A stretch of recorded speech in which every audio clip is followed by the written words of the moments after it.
So we have to take our leadership skills and we have to use them to do difficult things. Change is really difficult. I don't want to bore you with things that I have done in the past or things that I've helped others to do, because leadership is also about followership.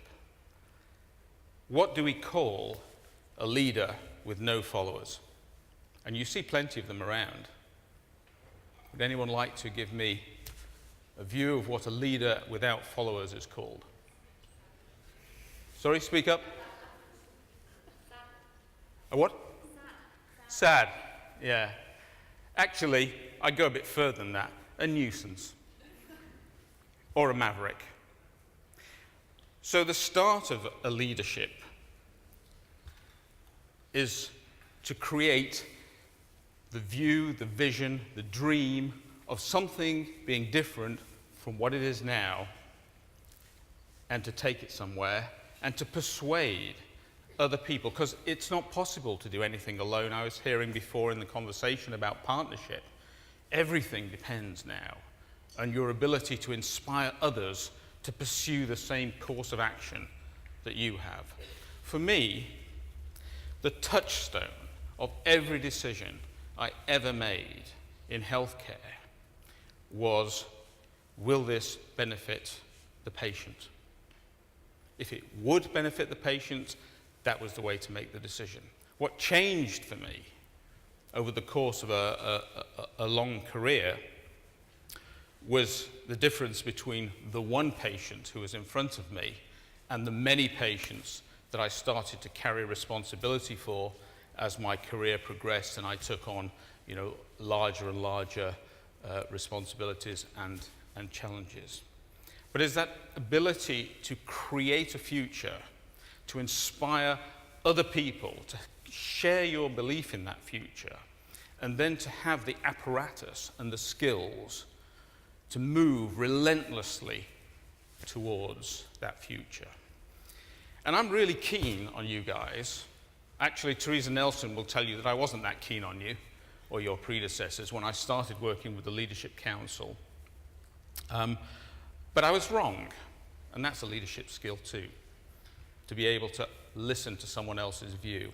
It seemed to me eventually that actually training a new group of leaders to move the NHS forward was supremely important. And you're very important to me because you're going to be at the forefront of change in the NHS as I start to need the NHS more and more. Actually, I'm okay at the moment, but I won't be okay in 10 years' time or 15 years' time. And you will be the people who will be looking after me. And I am not very happy about the thought of what I might find in the NHS, judging on what I hear and see at the present time. So let me ask you another question. You remember the hand signals? I agree, I disagree, etc., etc. So how many of us here are really contented and happy with the way healthcare is being delivered in this country? Yeah? We don't agree it's very good, is that right? Anyone think it's great? No. Oh, good. We'll talk about that later. I want to go to your hospital. I want my choice to be your hospital if it's good there. That's great. But really,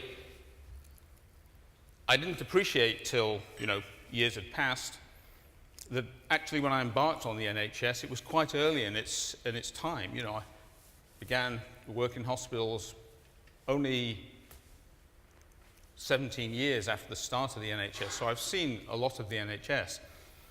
And it's not in a good place right now, and you are the people who are going to go back into the service and have the aspiration and the skill to take it to a different place. And I'm not talking about, some of the political difficulties that we find ourselves in now. At risk of being misquoted somewhere somehow, this will pass, and then it will come back again, because that's what happens. The NHS is a political institution. It is at the mercy of politics, for good and for ill. And we don't know which it is at the moment. But in time it will pass.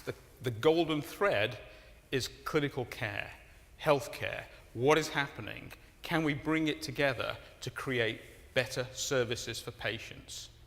Be it in the community, be it in the acute sector, be it in the private sector, be it in the third sector. And how are we collectively going to do that? So at risk of taking up Hillary's time, I'm going to give you my top tips on being a leader. And then I'm going to tell you about Anne Widdecombe. So, what are the great skills that you will have to bring if you're going to make these changes? You can't make things happen by being critical and cynical. You have to be an optimist and you have to believe it's possible. And you need a powerful sense of purpose, and you need to persuade others of that purpose, and it needs to be enduring, and it needs to transcend the discomforts that you will feel as you try to make change. Change is difficult. You need followers. We've talked about that. You have to be prepared to take personal risk. Don't build your career around the fact that if you do something, you'll be recognized and promoted as a leader. Build your career around the fact that if you achieve something, it will be inevitable that you will be promoted, because people who can make things happen always get the best jobs. Here in this room, you have to ask yourselves questions about yourself personally. Do I have the energy? Am I prepared to make the commitment? Can I sustain this over a period of time? And you have to have some of the support systems in place to enable you to do that, which include a stable relationship, a forgiving partner, and children who are also prepared to recognize that there are things in your life which are important as they are. And you have to create an understanding of people and events and opportunities that you can thread together into solutions to problems. You always have to believe that there is a solution to a problem and you can promote it. So I'm now going to come to Anne Widdecombe. If I had to compete in Strictly Come Dancing, my first choice of partner, because I am a premier dad dancer anyway, my first choice of partner would not be Anne Widdecombe. Anne Widdecombe is cumbersome, ungainly, lacking in finesse and tact, and I would not necessarily choose her. Some disbelievers out there. But Anne Widdecombe is a great metaphor for the NHS.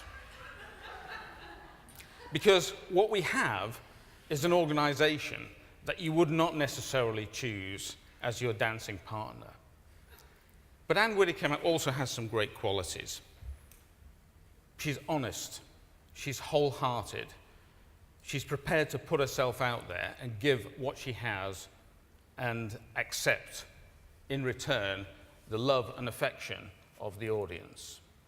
So I put it to you that you are going to go out there and dance with Anne Widdecombe. And she nearly won, and I wish you every success. Thank you.